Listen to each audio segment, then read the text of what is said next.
Hi, I'm Paul Camillos and welcome to Shooting the Breeze. Join me and the STB crew for Series 8. Just hit that subscribe button and if you enjoy the pod, share it and give it a like.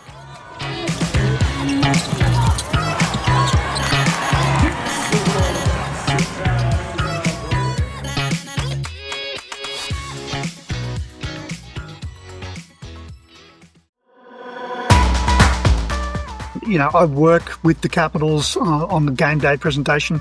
I know the amount of work that went into our game day presentation was just through the roof this year, and it really paid off. We were getting big crowds, particularly toward the end. Our last game of the season, where we knew we were not going to make playoffs, was our biggest crowd. It was 4,200 people. Wow. At the AAS Arena. Just amazing atmosphere. Welcome to Shooting the Breeze. Joining me today, it's Simon Peters from MVP Media in Canberra. Simon, how you doing? Yeah, good. Been just laying low for a bit while the basketball season finishes and before the jump back into NBL 1, which starts next weekend. But it's been good to just have a little bit of time off and watch some Opals playing their trade over in Istanbul. A nice 5-0 victory for them, which was really good. But yeah, looking forward to catching up with you and talking about the end of the season and, all things women's hoops. Yeah, absolutely. I got to say the Opals performance was really spectacular. Though I have to say there were a couple of times there where some of those teams that you didn't expect pushed them. Yeah, yep. The Hungary game was very interesting, and that Turkey game was. And it was weird too, because, you're probably like me, you probably watched them all. Sandy did a really good job of like giving all players a lot of minutes over the whole tournament, except in that game where you had like the starters all played 30 plus. And, it ended up being a real tight game. I was sort of came away from that going, well, I wonder if it would have been that close if we just kept, giving people minutes and giving people time.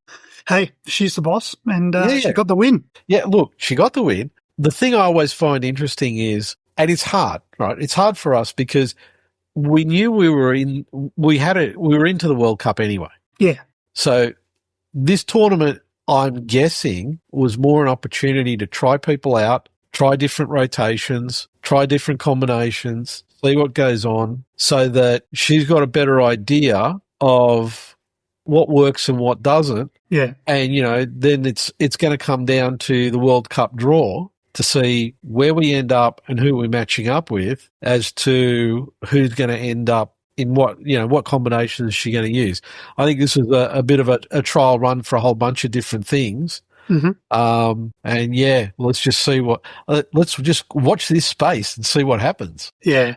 Do you think there's anyone, now that the WNBL season, we've had a full season to look at, do you reckon there's anyone knocking on the door that wasn't in that group in Turkey? Look, to be honest, I think there's a lot of people that are knocking on the door, and you just, I keep looking at it. There's just so much talent, but also, that you've got to have that core in place to build around, and you need that level of stability. So it makes it hard for, maybe not this cycle through the World Cup, probably the run up to the next Olympics. There'll be more changes, and I think we'll see more players being called up for Opals trials and to see who actually ends up making it for that Olympic team. Yeah, it'll be interesting to see if how much change there is from this group, because we were trying to think about who was kind of missing, and then we realised that a lot of them aren't playing anymore, like Tolo. Yes. It was annoying me all, like the first couple of games, Michelle and I were talking, going, who's missing from this group? And we're like, we're pretty sure like almost everyone's there. Then we went, Tolo, that's missing. So, yeah, that was, and that's a big out for us. Someone with her experience and her defensive capability, and wow, they're big shoes to fill. Oh, for sure.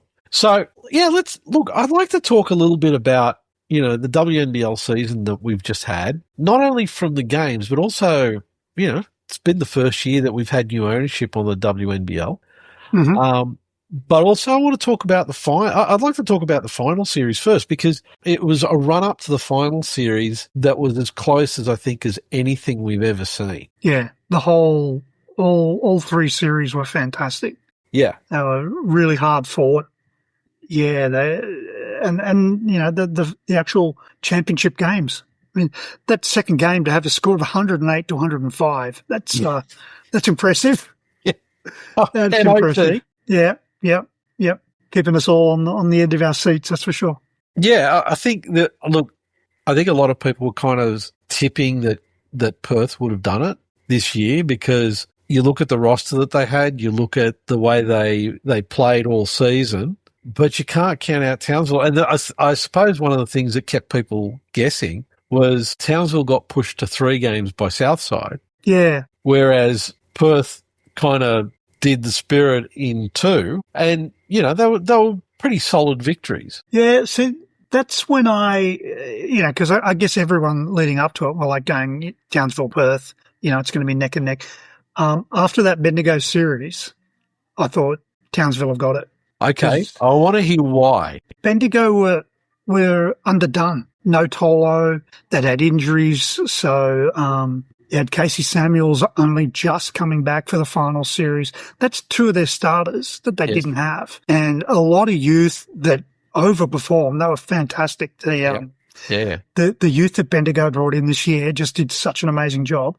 But, you know, they won by 10 points. Perth won by 10 points in game 1, and it was way closer than a 10-point game.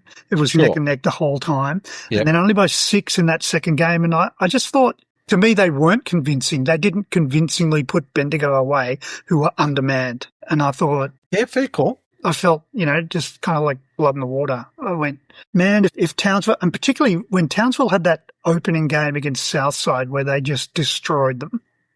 Yeah. Like absolutely smashed them right from the first quarter. I thought, if they can pull out another game close to that, then Perth are going to be in real trouble.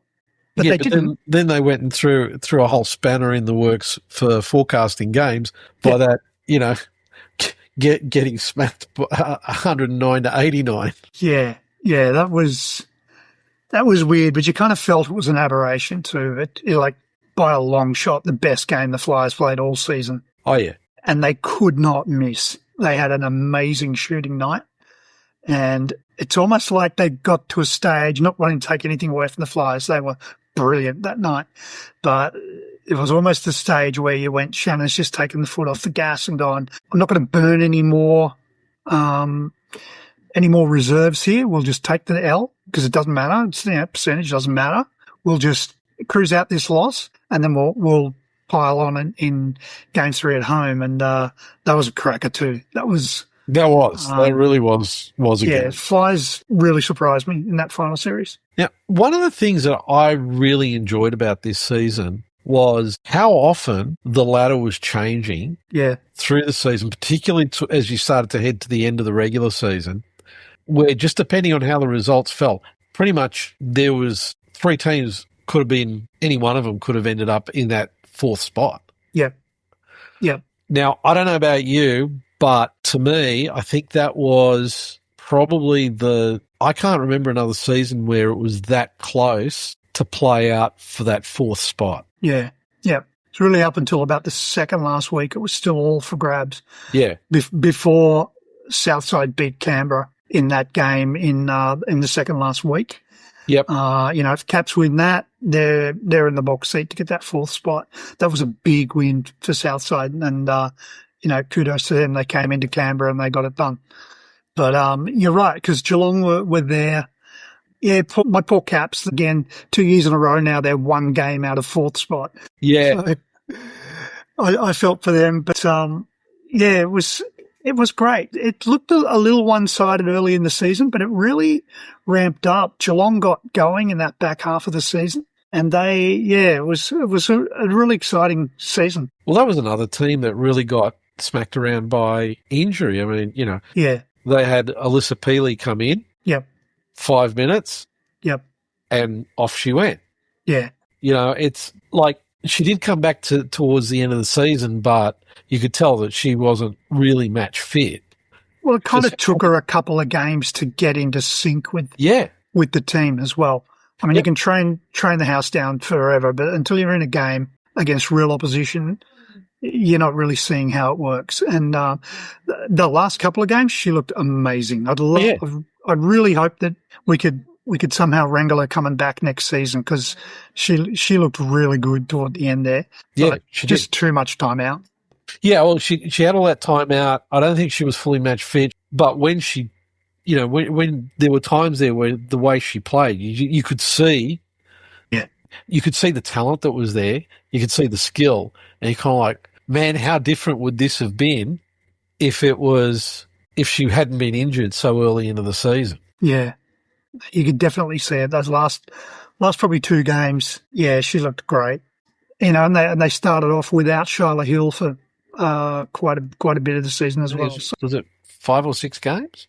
Yeah, I thought it was a little more. I could be wrong. Could have been a bit more. Yeah, feels like forever ago. But I was going to say week 7, which was maybe like 8 or 9 games. But still, you're under the pump there when you're bringing back a big piece and trying to incorporate them. And you could see, watching them up until then, I would have bet a large sum of money on Mackenzie Holmes being the MVP of the whole league. She was outstanding.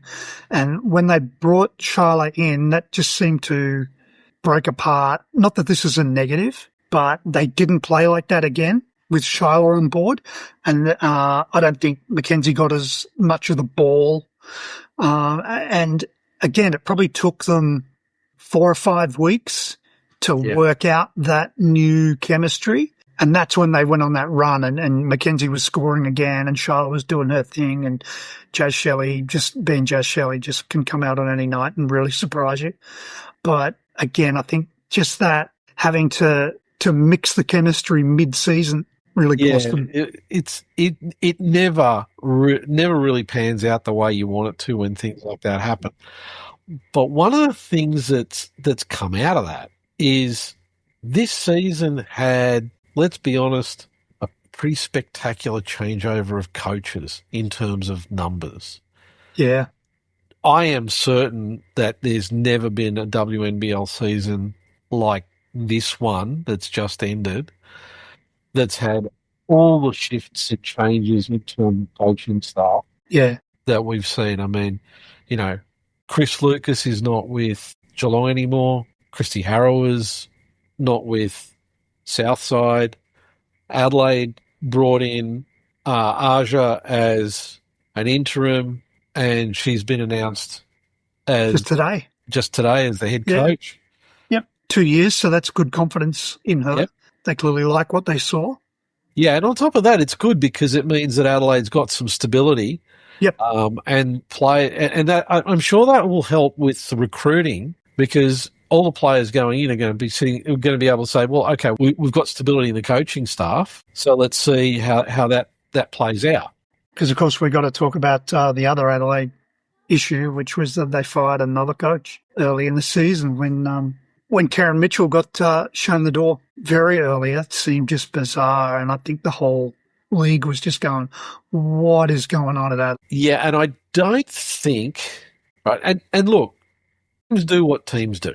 And I get that, and they've got their own reasons for it and all the rest of it. Some of the media announcements, the way they were handled, I think, well, in my opinion, I think it was just a matter of they just didn't realise that so many people would want to take so much interest in why has this happened, why has it happened so quickly, why has it been done the way it's been done, and the messaging from the team at that time, unfortunately, didn't help to kind of like, let's get this out of the way and move forward. It kept it dragging on for probably a lot longer than it needed to. For sure. No, it was really poorly done. We've talked a couple of times in the last few weeks about some of the things that, after this first year with the new competition, some things that are going to have to improve still. And I know we're planning to catch up on that and do another pod later on, like a year in review kind of thing. But media is definitely one of the glaring holes from this season that I think is going to need some urgent attention. And it's part of us becoming a big league and a real league, is that we can't just sort of throw out the fluff stories and go, aren't women fantastic, and all that sort of fluffy stuff that seems to happen with a lot of female sports leagues. We want to know the details and the nitty-gritty about what's going on behind the scenes and stuff as well. I agree with you, but I put a lot of this down to the fact that, to be fair to the WNBL, they took over nearly 12 months ago. So I think it was the 1st of April that they officially took over. So, and then they had a league tipping off 6 months later. And you can't build a whole infrastructure for a league in 6 months. So, there's going to be gaps, there's going to be holes. Things aren't necessarily going to play out the way they probably should if there was more time. Also, I believe that there were a lot of hiccups in that first month, just trying to sort bits and pieces out, which meant in reality they probably ended up having 5 months. Let's not forget there was that whole Adelaide ownership thing at the very, as well, that went on, that was just yet another saga. Yeah. That nobody needed or wanted, and particularly at that time where you want to have everybody focusing on developing the new league, and then you've got people having to go, well, hang on a minute, we've now got to divert and look at how we're going to deal with the whole thing with Adelaide. Won't there be an Adelaide? All the stuff that went along with that. And I'm not saying that to discount, what you were saying about media, but I can see that there were a whole bunch of issues out there that probably were diverting attention away from really where they wanted to be looking at. Because, you don't want to be starting a new league only to discover that you're playing with 7 teams instead of 8. Yeah. Yep. No, that definitely threw a spanner in the works right off the bat. But yeah, and we've talked about it. I think, a large majority of what happened this season with the new league was excellent. Was really good. The TV broadcasting stuff, finally. That was great. We didn't have clocks stopping. We didn't have scoreboards dropping off the bloody broadcast in the middle of games. We didn't have Perth in pink uniforms. No, we didn't. No. There were some colour balance issues. That's just the video wanker in me noticing things. But but that's okay. I noticed that too, and I was like, okay, I'm not going to say a word about it because look, it's clear. You can see it. I'm very happy with that. Yeah, that was good. That was much better. The broadcast in general stuff was much, much better. Yeah, the broadcasting was great. I also think that the game day experience has improved a lot. There's been a lot of focus on that. And, it's a good thing. And it's now a case of really having to look back at what worked, more importantly, trying to identify what didn't work as well as they expected, and then figure out, is it something that needs to be tweaked, or is it something that we need to throw out and then try something different? Yeah. But it's definitely a real step up. I actually think one of the areas that's going to be a real issue for all the clubs is trying to ramp up the fan engagement. But more importantly, not just existing fans, bringing in the new fans. I know that they said that if you look at it, the final series had record attendance growth. They were talking about 36% growth over in attendance over that final series. Yeah. 34%, sorry. Yeah, 34%. That's amazing. Yeah. On average, they're saying over 2,800 fans across the 7 games of the final series. And that's good numbers. It's amazing. It's good, solid numbers. So the question is, how do you keep people engaged more? Because the one thing that you and I both know is, and the league says it, 1 in 5 girls play basketball if you look at it nationally. You're not getting 1 in 5 coming to a game. And that's always been one of the biggest question marks is, we know there's people playing. We know they're out there playing. What is it that's not getting them to a WNBL game? Yeah, I'm lucky here in Canberra. Yeah. I work with the Capitals on the game day presentation. I know the amount of work that went into our game day presentation was just through the roof this year, and it really paid off. We were getting big crowds, particularly toward the end, our last game of the season, where we knew we were not going to make playoffs. was our biggest crowd. It was 4,200 people. Wow. At the AIS Arena. Just amazing atmosphere. We are blessed that the Capitals and Basketball ACT are very well linked. Yep. They do a really good job across promoting. We in Canberra, we do have an advantage because unlike a Sydney or a Melbourne that might have 6, 7, 9, 12 different associations out there, Canberra only has the one association. Yeah. So it's quite easy to lock those two together. But I know that, and we've been absolutely blessed by having Christy Collier-Hill, ex-CEO of the league, come to Canberra this season and start running things. Yeah, look, Christy was a great pickup for the Caps. Amazing. I remember when I heard the news, I just thought, that's it for the Caps. That's going to take them to a whole nother level. Yeah. Yep. And certainly, with regard to everything that she could change in that first year, just A++, just amazing job. Yeah. It did surprise me watching some other games and I think, I've asked you a couple of times and I've asked other people, the crowds in Sydney just seem small, but I think it's more my brain going, that's Sydney. How many people live in Sydney? Like 6 million? Yeah, lots. Yeah. And yet at some of the Flames games, it looked tiny. It looked like maybe 600 or 700 people. Okay. I know you can never really fully tell off TV as well. No, well, okay. There's a couple of things about the way the Key Centre's set up. I'll leave Kudos out of it because if you got 5,000 people at a game in Kudos, the place still looks empty. Yes, totally, sparse. Yeah. First up, at the Key Centre, there's the seating that the cameras point at, but there's also people seated on the side that the cameras are at that you don't capture. Yeah. Secondly, there's some practicalities. So if the game is a weekday game and you got to battle Sydney traffic to get out to Homebush, and depending on tip-off time, it could end up being, people just look at it and go, too hard. I got to battle peak hour traffic to get out to Homebush. It's a hard ask. It really is. Yeah. And also, the other big problem is for all those games that fall outside the school holiday period, a lot of kids just can't go because it's like if it's a Wednesday game or a Thursday game or a Tuesday game and they got school the next day, it is a hard ask.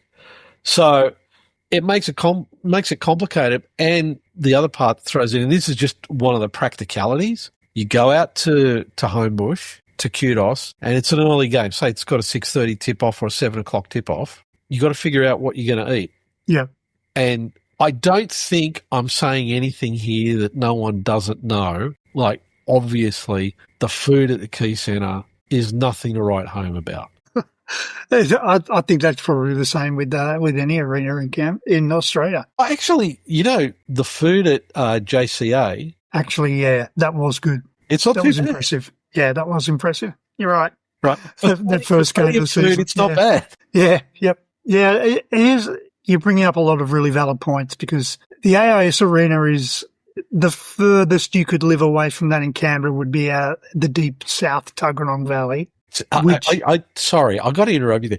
The way Canberra just goes into that whole deep south Tuggeranong thing just amazes me. We're so soft. From there, you're talking 30 to 40 minutes on a freeway. Yeah. If that. Yeah. Depending on how far towards Cooma you live. So, we are blessed. It's easy. We had really great numbers for our midweek games, Tuesday games and some Thursday games. Plus, you come to the AIS Arena, you pay $5 to the Lions Club and that's your parking. Whereas at Key Centre, what's it cost you to park there for the night? $30. Yeah. It's expensive outing. Yeah. No. Yep. And look, that's one of the issues with being out anywhere parking is bad in Sydney. Yeah. But, Homebush, one of the things that you don't have is a whole lot of latitude. You can't cut too many deals with people because it's all run by the Sydney Olympic Park Authority. If I wind back the clock to the good old days when the Kings and the Flames were playing at the entertainment centre, if you showed your game ticket when you paid your parking, I think it was like $10 for the night. Wow. And what we used to do was we'd leave the entertainment centre, we'd go somewhere for a coffee or a meal or whatever afterwards to let everybody go from the car park. Then you go, pay your ticket, jump in the car and just drive straight out. Such a perfect location, that old stadium. Yes. As you said, you could just walk out, go down to Chinatown, have a really nice meal, then wander home. Yeah. Definitely Sydney. What do you think about them playing games over in the north side of the harbour? That's the wrong side of the ditch, sorry. No, there is this divide in Sydney. It's known as the harbour. Ours is the lake. The ditch and south of the ditch. Yep. But again, there's no. It's a question of the facilities. Yeah. You've got facility. Most of the facilities you got the facilities out at Homebush. You got facilities around Moore Park, and then because originally when the state government decided to flatten the old entertainment centre to build units, and they put up the ICC, the International Convention Centre. The plan was that you would be able to play basketball at the convention centre, but it never happened. Now, I stand by this, and I believe that if you really want to get basketball or actually any sport happening in Sydney, you got to have a real crosstown rivalry. You've got to have, yes, definitely you want to have a team at Homebush, but you want to have a city team as well, because then you've got that whole east-west Sydney rivalry that you can play off against. Yeah. You can get people revved up about it. But unfortunately, we just don't have the facilities to be able to do that. I think we've talked about this before. Back when the Kings were playing out at Homebush and there was the Razorbacks, the Kings played at Kudos Bank Arena, or the Superdome, as it was called then, and the Razorbacks played across the road at the State Sports Centre. Yeah, right. It wasn't a cross-town rivalry. It was a cross-the-road rivalry, literally.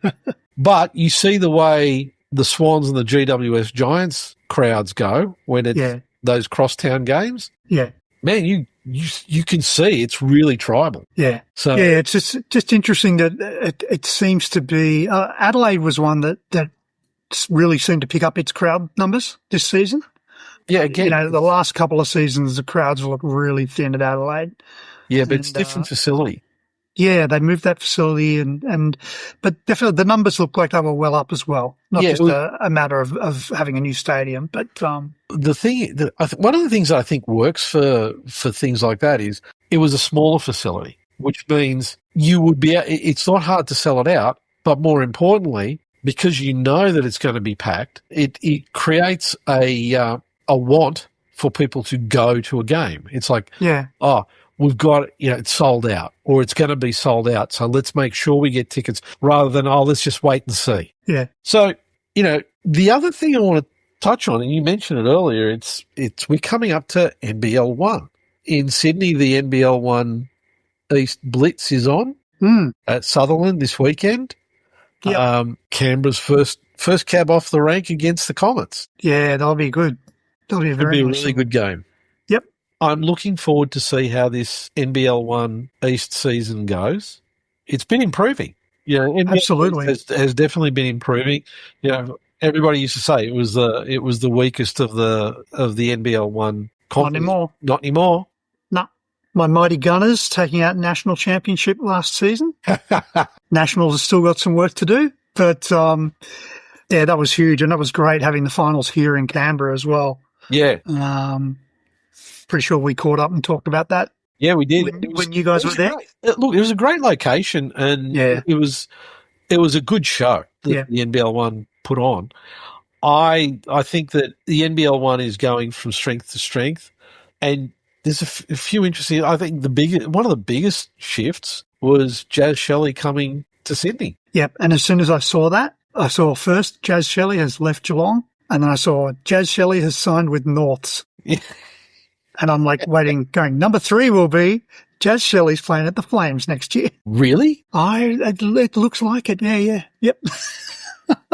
Okay, you heard it here first, folks. Yeah. I'm sure everybody with a vague knowledge of the NBL 1 East and that situation thought exactly the same thing. We're just like, oh, boom, $50. Jazz is playing for the Flames next year. I would have just gone for the friendly 20 cents, but there you go. Yeah, so that's exciting. Yeah, and I think one of the things that I've been enjoying about the NBL One East is you get to see some really interesting talent on the floor, and you wonder, are they going to make the WNBL? One of the ones that I thought was a great pickup was Agnes Eminopu. Yeah, for the Flames. She was excellent. Really, and she was really great good to watch down in Canberra in the finals. Yep.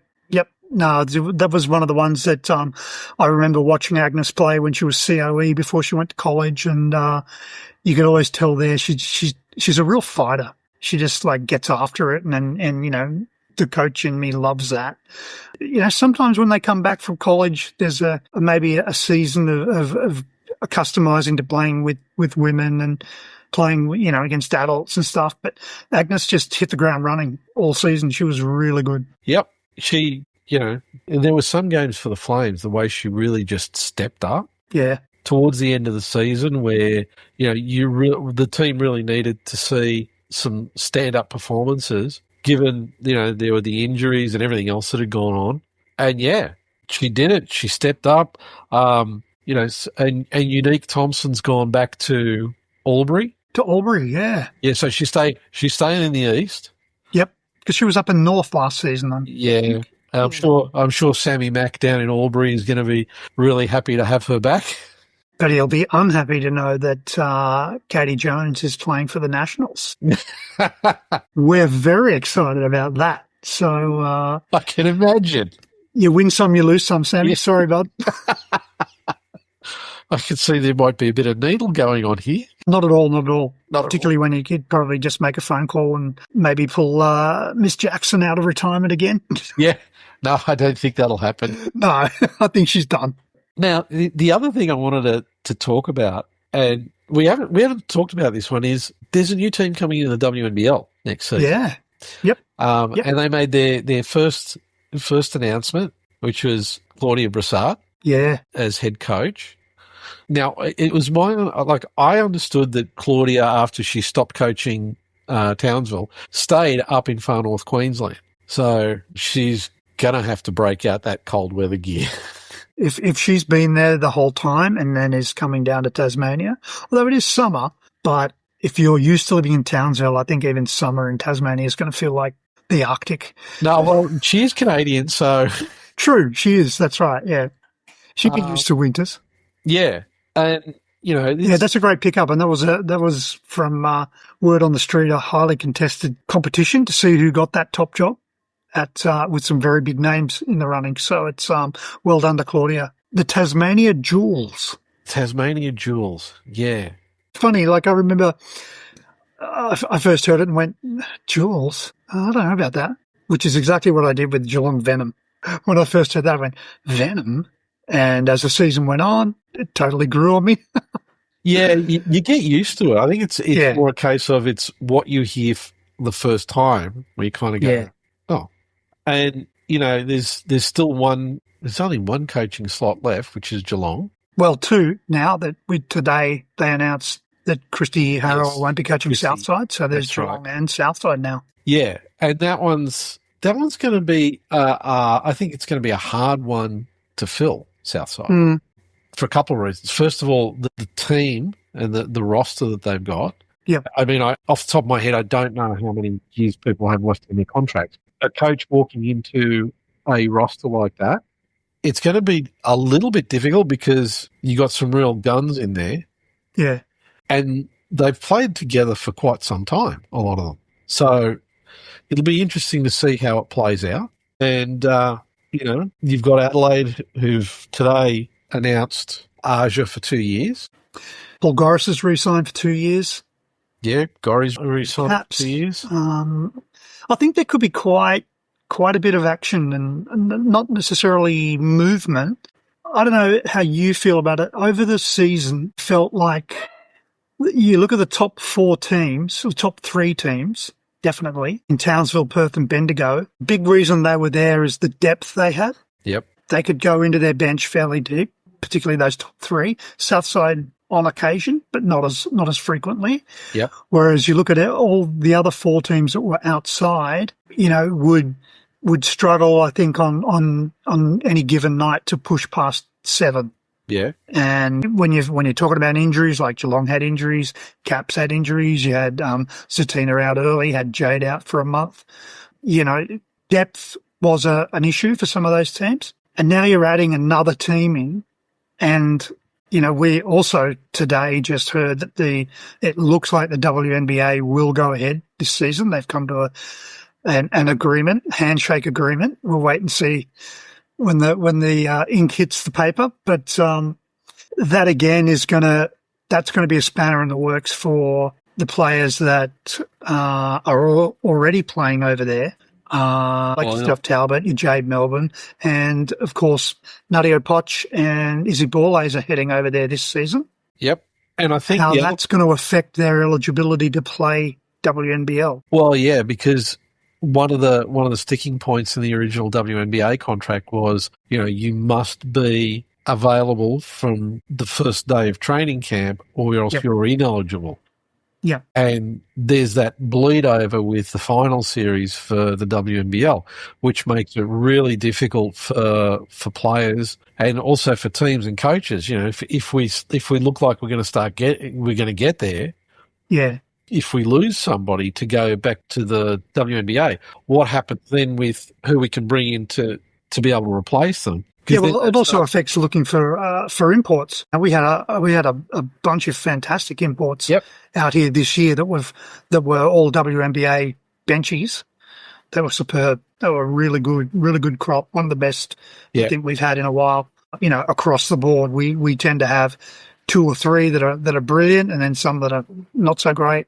But this season was really strong. It'd be interesting to see if that pipeline kind of dries up for the WNBL as well. I think this is also going to play into what we see in the NBL 1 nationally. Yeah. There's going to be a lot of people, a lot of athletes who are going to be looking at this going, this is an opportunity. Those ones that are just on the cusp of being able to make the WNBL, they're going to have an opportunity now to be able to play their hearts out in the NBL 1 to try and see if they can get themselves, you know, an opportunity to try out for a WNBL team.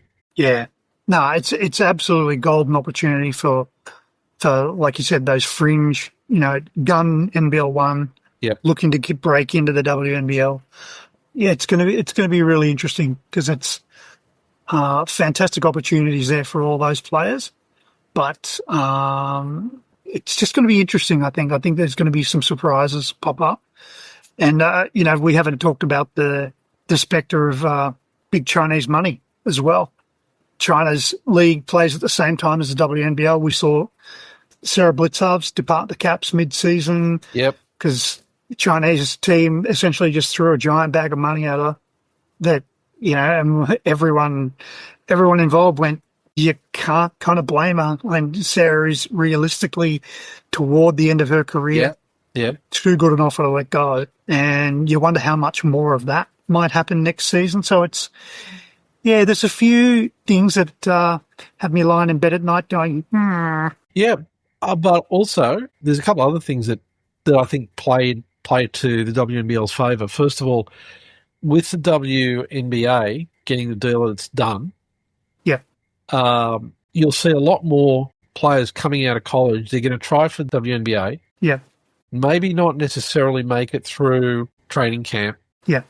Who will try and get to the WNBL because it's been shown to be a great pathway if you don't make that first cut. And let's face it, most of them won't. Yeah. Just because of sheer numbers.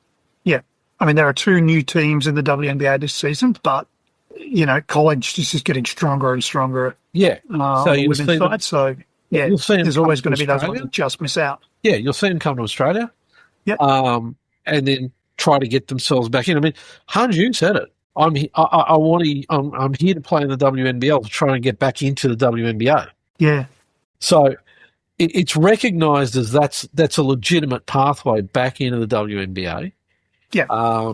And the reputation of Australian basketball, particularly on the women's side, is so strong that I think we will continue to see quality college players. I did hear a whisper about maybe opening, whether I have no grounds for this being real or not, whether it's just scuttlebutt, but someone was talking about opening a third import spot, but the third import spot had to be from Asia.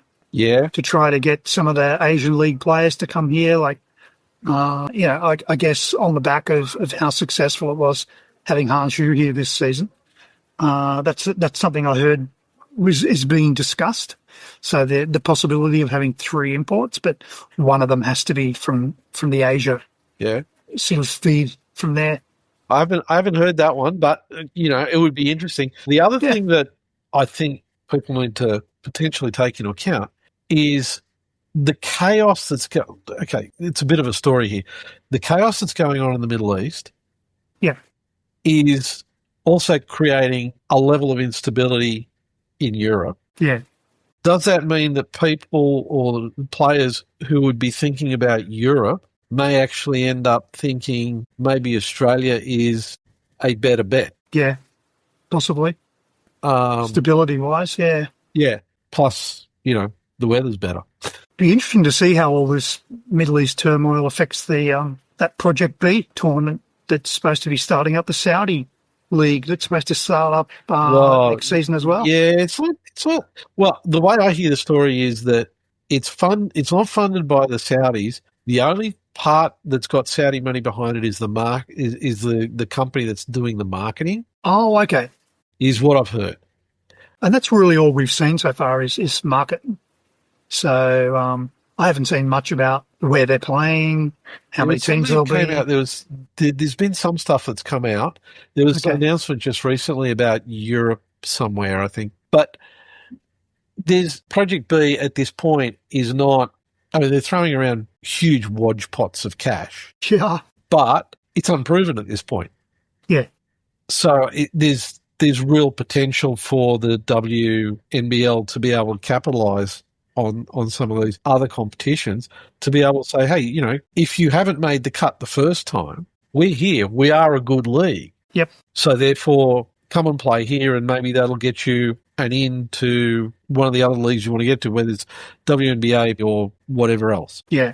Well, you look at the level of players that have come over here, Jackie Young, Marina Mabrey, and really stepped up into the WNBA. We've certainly got that amazing. I'm saying it because I had a conversation earlier this week with someone about it. Yep. Sophie Cunningham. Yeah. Yep. Right. Kia Nurse. Played in Melbourne. Yep. Yeah, Kia Nurse as well, but Yep. And goes back, becomes the enforcer for the Indiana Fever. Yeah. Bridget Carlton. Yeah. She played out here. And of course, we've seen Breezy play out here a number of years. I think we've definitely got a really good rep out here. So hopefully that pipeline still happens. There's just a lot of marbles up in the air at the moment. It's going to be interesting. But on the other hand, it's good for women's hoops. Yeah, for sure. Because there is so much going on. Yep. We haven't even talked about 3x3 and what's going on there either. Yeah. But that's for another conversation. Simon, as always, it's great talking to you about all this stuff. There's a lot going on, and I'm sure if like just today we've had so many announcements, it'd be great to see what happens as we go through just over the next few weeks. We could do this as a weekly show, Paul. There's so much to talk about. Two people with big opinions on how things should be and how things are, and we could be onto a new media empire. A whole new thing, yeah. All right, Simon, as always, it's great talking to you, and look forward to speaking to you soon. Thanks for having me. Talk to you soon.